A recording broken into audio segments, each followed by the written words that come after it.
You go. Hello and welcome to Southern Crescent Technical College Air Conditioning Technology program. This is a part of our orientation for our new students, and we're going to go over some things that are really important.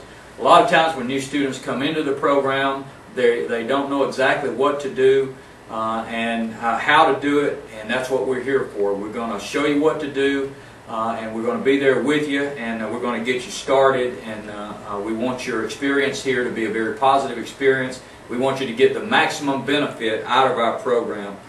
Again, let me say welcome. My name is Ricky Henson, and you can read a little bit more about my biography when you log on to your Angel classes. And I'm going to introduce our fellow instructor, Mr. David Cooley, and I'm going to let him take it from here and talk a little bit about student responsibilities. So, David, you just come on in. All right.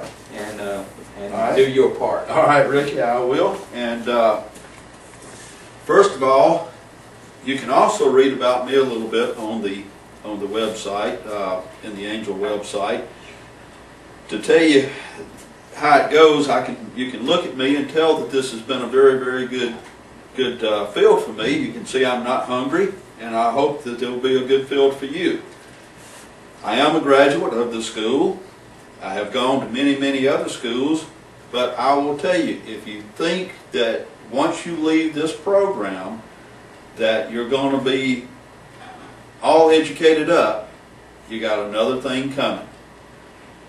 I and many others, I'm sure Ricky's the same way, we have to continue to study and open the books. So this is just the beginning of a good career. I like to use the analogies of doctors and cars in my lectures, and the reason being is things that we're very familiar with. And can you imagine going to a doctor who hadn't opened his book for the last 10 or 15 years?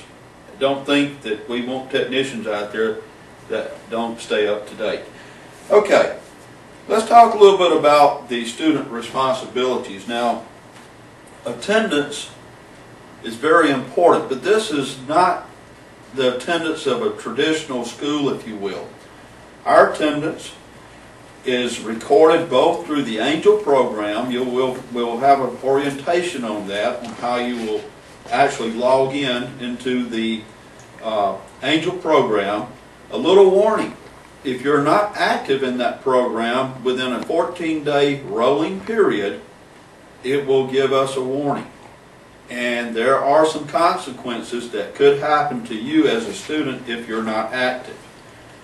In the lab, we have a computerized time clock where we record your time. That is, you will clock in when you're here either for a lab or a lecture, and that is the way it's kept up while you're here at the school. The amazing thing, and to me it's a great thing about these hybrid classes, is you don't have to come in and do your reading or your other work here. You can do that kind of work, including some of the tests, on your own time, in your own environment. And maybe I ought to leave it at that, because that brings up the subject of proper dress. We expect you to dress as if you were on the job here. Now, does that mean that you got to be, I don't wear a tie, but does that mean that you got to wear a tie? No, but I don't want to see people with flip-flops, open shoes. Let's keep safety in mind. If you're in the lab, you have to wear the proper PPE. In order to encourage you to do so, we have a scoring rubrics that we use, and if you do not have the proper PPE, that is personal protection equipment, you will be asked to get it, but you will have points deducted from that particular lab score. Now, let's emphasize a little bit more on that.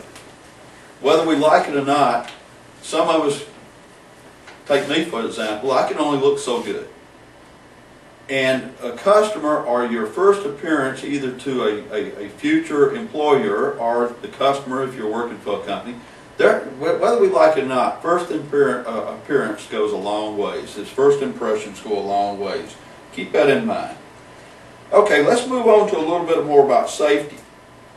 In the school, we have safety exits for fire and weather. are certain procedures that we do for fire drills or fire alarms and weather. We have those placards and the identification at different locations. One will be at the exit of each either classroom or lab.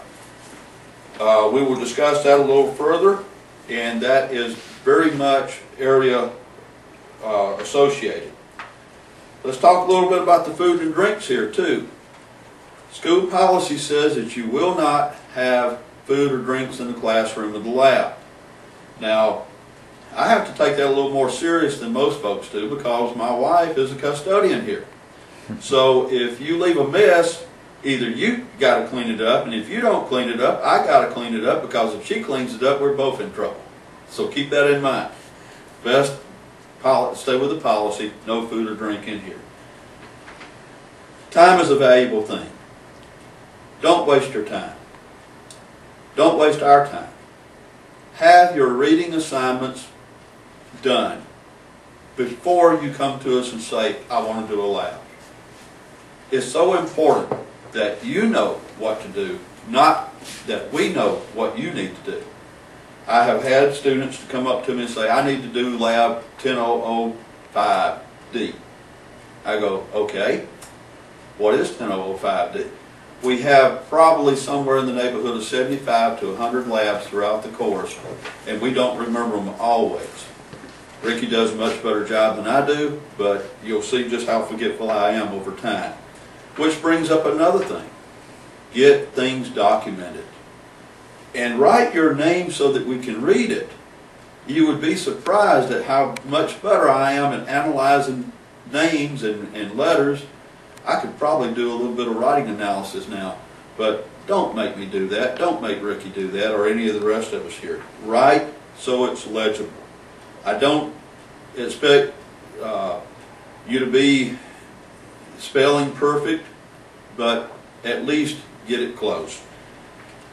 All right, let's talk a little bit about talking. Talking in the classroom. Talking in the lab.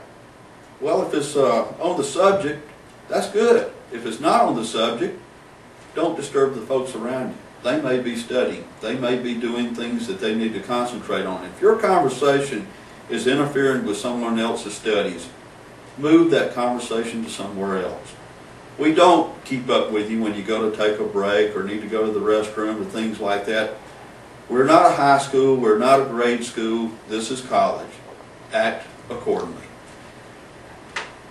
Okay. Myself and Ricky both hear this one quite a bit. I'm ready to graduate. That's great. We're proud of you. Did you fill out an application for graduation? Well, what?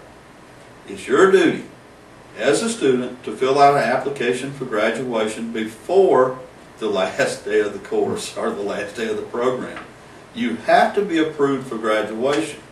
If you do not do that, you may still finish the program, no doubt, but you won't receive the proper documentation that shows that. And we all know that it's about what you can hang on the wall when you're trying to get your foot in the door to a job. Okay, let's move down to a little bit about the course structure. Now, I noticed that Ricky has brought up Angel, and Angel is, if you will, our base for all the assignments. Okay, very important. I cannot overemphasize this. Follow the study guide. Don't skip around. If you skip around, you are bound to miss something that you're going to need either in a test or in a lab. The course is laid out. If you'll notice that Ricky has over on the other side, he actually has the course syllabus, or I should say the study guide opened up. That is done by the little arrow right there. Ricky, can you just pop on that arrow and show it right here and show how it will close it back up and open it back up? Okay, and he can hit that arrow again and open it back up. And also up a little bit higher, there's a place up there that says expand. And you will need to expand that. There you go. See that little expand right over there to the side, or collapse or expand. Okay, that will give you the course outline, if you will. And you need to follow that. You need to go down through it piece by piece. I advise that you print that and mark it off as you go through there. I found out that students do much better when they do that way. Okay, we have reading assignments, we have resource assignments, video lectures, homework assignments, and our labs. But be sure to follow the outline, not just this over here, okay? Now, when do you need to do this? That's a good question. Well, once you get started and you get into Angel and you get familiar with Angel, you'll see that it will flow very well if you stay in the right order. Don't wait till the last week to try to get it all done. I know you're thinking, well, I'm not going to do that. You would be surprised that for some reason or another we have students that put it off till the last minute. And we have some limitations on that. You're only allowed to do 2 labs in that last week. So if you have skipped around, not done your work, and you come in and you got 14 labs to do, expect to get 2 of them done. That's it. We figured out that it's the only way that we can be fair to those that have been working the whole time, and we just can't occupy all of our time towards one student who has been neglected in getting their job done. Are there deadlines? Absolutely. The biggest deadline is of course the end of the term. The scores, and you from time to time you're going to say, well, what do I lack? Ricky, I'm going to need a little help on this one. Can you go into the area to where you first enter into the course? In other words, go out of that course, hit your home button right here. Okay. Actually, I pulled up the syllabus. Okay, that's all right. That's all right. Well, we'll go over the syllabus. Okay, that'll work. We'll go over the syllabus. That's not a problem. All right. Okay. Oh, by the way, if you start receiving email messages and it's telling you to log on, that's one of our warnings. You're not being active. You need to let us know if you finish the course so that we can stop that, because it doesn't know that you're finished, which brings up another subject. If you take the final, that's the end of it. That is the end of that course. Whatever your grade is, that's what you're going to have. So do not take the final until you're completely through with all your labs and homework assignments and all of the above. Okay, we have this information throughout the syllabus, and take a few minutes and read over it. Please take a few minutes and read over it.